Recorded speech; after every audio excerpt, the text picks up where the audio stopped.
5 tips to becoming a happier beginner surfer. Tip number 1, make sure you always have sunscreen on. Even when it's cloudy, you're going to get burnt. And we don't want to be suffering the next day. So first thing, sunscreen. Number 2, always make sure you got the correct wax on your board. Make sure you have enough wax on your board. So know if you've got really cold water, you're going to want to get a cold water wax, which is actually softer. And if you're surfing in tropical water, you want a tropical or a warm water wax, which is a little bit harder, so it actually stays on your board so you got better grip. The last thing you want is to not have enough wax on your board, and as you stand up, your foot slides forward and off the board and you pull a groin muscle. There's your surfing days done for a couple of weeks. Right, tip number 3, know the conditions that you're getting yourself into. So make sure you check the surf report, learn what winds, what swells work in your area so that you don't get amped to go for a surf.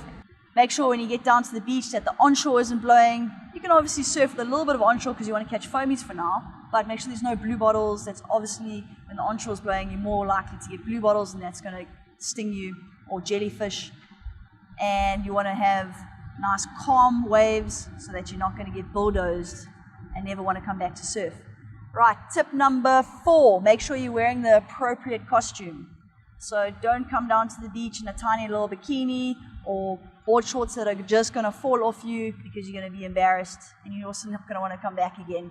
Make sure you're wearing a rash guard or a full costume, or if it's cold water, a wetsuit if you can get away with it, so that you don't get rash, because once you've experienced rash, it's not a nice thing and you get sore and you're also not going to want to go back on your board the next day.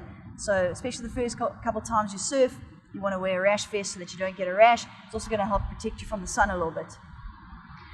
Tip number 5, always go surfing with a buddy. Number 1, you're going to have more fun, and number 2, they're going to look after you in case something happens. Maybe your board hits you on your head, they're going to be looking out for you, or your fin cuts you. These are all little things you need to be aware of. So always surf with a buddy and go and have fun with them and look after each other. If you're learning how to surf, hit that like button. And if you want to see more videos on learning how to surf, subscribe to our YouTube channel. And we'll see you in the next video.